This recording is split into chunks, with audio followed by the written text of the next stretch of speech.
Hey you guys, so I just wanted to come on and kind of enlighten us and bring some knowledge to some of the things that you may or may not be feeling this time of year so that you can pay attention to it and actually do something about it, because you're not alone. There's a lot of people, a lot of us that are feeling this right now. I am at home, and so today I'm actually gonna cook a home cooked meal. I don't cook every day. I like to cook, but I just have not been feeling like cooking. So I am practicing what I preach.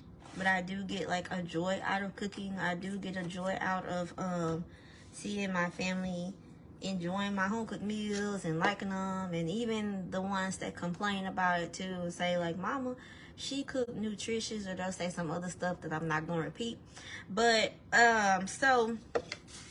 and that's because I'm trying to train their palate. I'm canceling that generational curse where my children don't necessarily have to have the extra salty food. Their food is still seasoned very well. However, we don't use a lot of salt. And that's because we're pre-exposed to high blood pressure, hypertension. But I wanted to remind you guys, this time of year, we typically will fall into like these depressive episodes, and it comes and goes.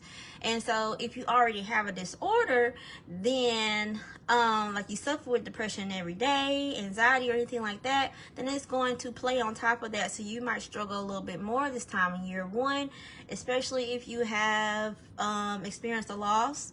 And it doesn't matter if that loss was yesterday or if it was like 10, 20, 30 years ago.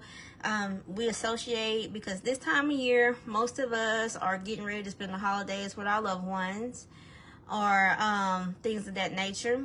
And you start thinking about the people that mean the most to you, and you start paying attention to the people that are not there. So what I would encourage you to do is, when you find yourself sitting in those moments, I want you to focus on changing your mindset by switching. And you're going to have to manually do this because your brain loves to reminisce.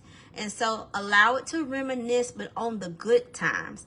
Think about the funny things that happened, the time that, like, I don't know, somebody messed up the food and everybody was upset and laugh about it. The time when they were cutting up, think about all the fun times and like what they would actually be doing if they were in their right mind, if they were in good health and able to be there with you, knowing what they know now. So that's how you can try to get through your holidays and understand that that person truly loved you, especially because most of the time grief sets in around that time. That's why I'm focusing on this.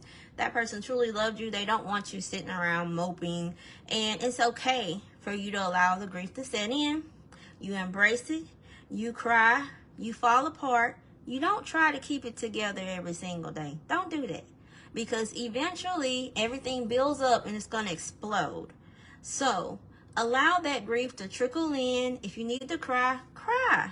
If you need to punch something, get a punching bag or something like that. If you need to release that energy, working out, doing something productive, like those of us that are content creators, create content and that's a perfect way to express yourself. Journaling is wonderful because you would tap into all the stuff that you have no idea that's going on in here. But remember that SAD, aka winter blues, mimics depression. So you will be withdrawn, not really want to be around people. You'll kind of feel down, very fatigued, and it is directly related to also like the atmosphere. You see like down here, in most parts, it's going to be getting darker earlier. And so when you go to work, sometimes, those of you that go in the wee hours in the morning, it's dark when you go, and then it's already dark when you're getting off. And so you being in the darkness like that is going to affect you. So expose yourself to light. Use light therapy. And then also, if you have an opportunity, like go outside and get some sunlight while the sun is shining. Take advantage of that. But I hope this has been beneficial to you guys. As y'all know, this is Coach MT, and I am a very strong and positive, motivating mental health advocate. And as always, if you need help with navigating to speaking with someone to help you, if you of yourself or anyone else has been feeling these feelings and not quite sure how to navigate it, feel free to reach out.